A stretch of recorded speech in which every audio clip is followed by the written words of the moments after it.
ஆண்டவராகிய இயேசு கிறிஸ்துவின் நாமத்தில் அன்பின் வாழ்த்துக்கள். இந்த நாளின் தியானத்துக்கு தெரிந்து கொள்ளப்பட்ட வேத பகுதி யாக்கோபு எழுதின பொதுவான நிருபம் 1 அதிகாரம் 12வது வசனம். சோதனையை சகிக்கிற மனுஷன் பாக்கியவான், அவன் உத்தமன் என்று விளங்கின பின்பு கர்த்தர் தம்மிடத்தில் அன்பு கூறுவர்களுக்கு வாக்குதத்தம் பண்ணின ஜீவ கிரீடத்தை பெறுவான். யார் ஜீவ கிரீடத்தை பெற்றுக்கொள்வார்கள் என்று சொன்னால், சோதனையை சகிக்கிற மனிதர்கள். ஆண்டவர் சீக்கிரம் மேகமீதில் தோன்றப் போகிறார், சீக்கிரம் வரப்போகிறார். அவருடைய வருகையில் எடுத்துக்கொள்ளப்பட்டு அவர் நமக்கு ஒரு ஸ்தலத்தை ஆயத்தப்படுத்தி வைத்திருக்கிறார். அங்கே போய் அவரோடு கூட இருக்க போகிறோம். அங்கே பலவிதமான கிரீடங்களை கர்த்தர் நமக்கு கொடுக்க போகிறார். இந்த ஜீவ கிரீடத்தை யார் பெற்றுக்கொள்வார்கள் என்று சொன்னால், பூமியில் வாழுகிற ஒவ்வொரு நாளும் சோதனையை சகித்து தேவனிடத்தில் உத்தமன் என்று விளங்குகிற தேவ பிள்ளைகளுக்கு அவர் ஜீவ கிரீடத்தை கொடுப்பதற்கு வல்லமை உள்ளவராக இருக்கிறார்.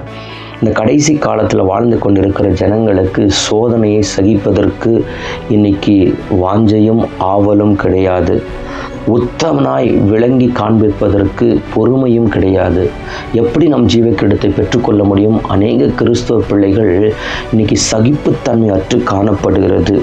எபிரேயர் 12 அதிகாரம் நீங்கள் வாசித்து பார்ப்பீர்கள் என்று சொன்னால், எபிரேயர் 12 அதிகாரம் 2வது வசனம், அவர் தமக்கு முன் வைத்திருந்த சந்தோஷத்தின் பொருட்டு அவமானத்தை எண்ணாமல் சிலுவையை சகித்து தேவனுடைய சிங்காசனத்தின் வலது பார்த்தில் விட்டிருக்கிறாராம்.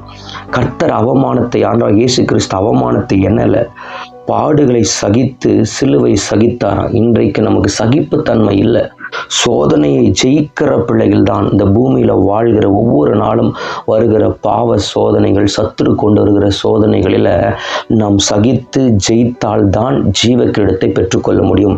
இல்லை என்று சொன்னால் ஜீவ கிரீடத்தை பெற்றுக்கொள்ள முடியும்.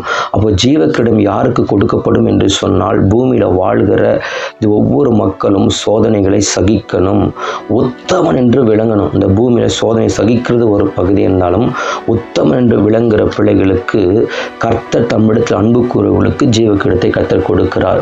இரண்டாவது, யாருக்கு கர்த்தர் ஜீவ கிரீடத்தை கொடுப்பார் பரலோக ராஜ்யத்துக்கு போகும்போது என்று சொன்னால், வெளிப்படுத்தின விசேஷம் 2வது அதிகாரம் 10வது வசனம் இப்படி சொல்லுகிறது, நீ படப்போகிற பாடுகளை குறித்து எவ்வளவும் பயப்படாதே. இதோ நீங்கள் சோதிக்கப்படும் பொருட்டாக பிசாசானவன் உங்களில் சிலரை காவலில் போடுவான். 10 நாள் உபத்திரவப்படுவீர்கள். ஆகிலும் நீ மரண பரியந்த உண்மையாயிரு, அப்பொழுது ஜீவ கிரீடத்தை உனக்கு தருவேன் என்று கர்த்தர் சொல்கிறார். சிமிர்னா சபையின் தூதனுக்கு எழுதுகிறதாவது சொல்லுகிறார். யாருக்கு சொல்லுகிறார்னா, நீ மரண பரியந்த உண்மையாயிரு, அப்பொழுது ஜீவ கிரீடத்தை பெறுவார்கள். முதலில் சொன்ன சோதனையை சகிக்கிற பிள்ளைகளுக்கு ஜீவ கிரீடம். இரண்டாவது, ஆண்டுடைய பிள்ளைகள் உண்மையாய் மரண பரியந்த உண்மையாய் வாழுகிற பிள்ளைகளுக்கு ஜீவ கிரீடத்தை கர்த்தர் கொடுப்பதற்கு வல்லமை உள்ளவராய் இருக்கிறார். கொஞ்சத்தில் உண்மையாக இருந்தால் கர்த்தர் அநேகத்தில் உன்னை அதிகாரியை கர்த்தர் மாற்றுவதற்கு வல்லமை உள்ளவருக்கு. உண்மையுள்ள மனுஷன் பரிபூர்ணமான ஆசீர்வாதங்களை பெறுவான். ஆகவே சோதனைகளை சகிக்க வேண்டும், உண்மையுள்ளவர்களாய் நாம் வாழுவோம் என்று சொன்னால், ஆண்டுடைய வருகையில் எடுத்துக்கொள்ளப்பட்டு அங்கே கர்த்தர் நம்மை பெயர் சொல்லி அழைத்து, இந்த பூமியில் இவ்வளோ பாடுகளை சகித்தாயே, இந்த பூமியில் இவ்வளோ துன்பங்களை சகித்தாயே, இவ்வளோ வேதனைகளை சகித்தாய், எனக்காக உன்னை பல பேர் துன்பப்படுத்தினார்கள், தூஷித்தார்கள், ஆனால் அதையெல்லாம் நீ சகித்து எனக்காக பொறுமையோடு கூட வாழ்ந்தது நிமித்தமாக உனக்கு ஜீவ கிரீடத்தை சூட்டுகிறேன் என்று கர்த்தர் நாளில் சூட்டுவார்.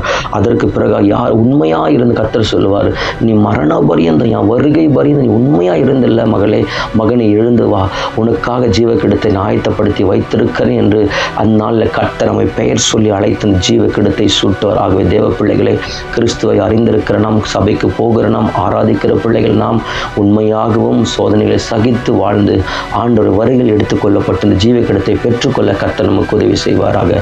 ஜெபிக்கலாம். சர்வ வல்லமையுள்ள அன்பின் பரலோக பிதாவே, அப்பா பிதாவே, இயேசுவின் நாமத்திலும் மண்டை வருகிறோம். இந்த நாளில் தகப்பனே, ஜீவ கிரீடத்தை பெற்றுக்கொள்வதற்கு கர்த்தர் எங்களிடத்தில் என்னென்ன தடைகள் இருக்கிறதோ இயேசுவின் நாமத்தில் எடுத்து போடுங்க. நாங்கள் ஒவ்வொரு நாள் சோதனைகளை சகித்து ஜெயிக்கிற பிள்ளைகளாக எங்களுக்கு ஜெயத்தை நீங்கள் கொடுமீராப்பா. கர்த்தர் எபிரேயர் 2:18 சொல்லுகிற பிரகாரம், அவர் தாமே பாடுபட்டு சோதிக்கப்பட்டதினாலே சோதிக்கப்படுகிற யாவருக்கும் உதவி செய்வதற்கு நீங்கள் வல்லமையுள்ளவராக இருக்கிறீங்கப்பா. எங்களுக்கு உதவி செய்யுங்க. மரண வரைந்த உண்மையாக இருந்து எங்களுக்கு கொடுக்கப்பட்ட ஜீவ கிரீடத்தை சுதந்திரத்துக் கொள்ள கர்த்தர் நீங்கள் உதவி செய்யுங்க. கேட்டுக்கொண்டிருக்கிற ஒவ்வொரு பிள்ளைகளும் இப்படிப்பட்ட ஜீவ கிரீடத்தை பெற்றுக்கொண்டு ஒரு நாமத்தை மேம்படுத்த கிருபை தாருங்க. மீட்பர் இயேசுவின் நாமத்தில் ஜெபிக்கிற நல்ல பிதாவே, ஆமென்.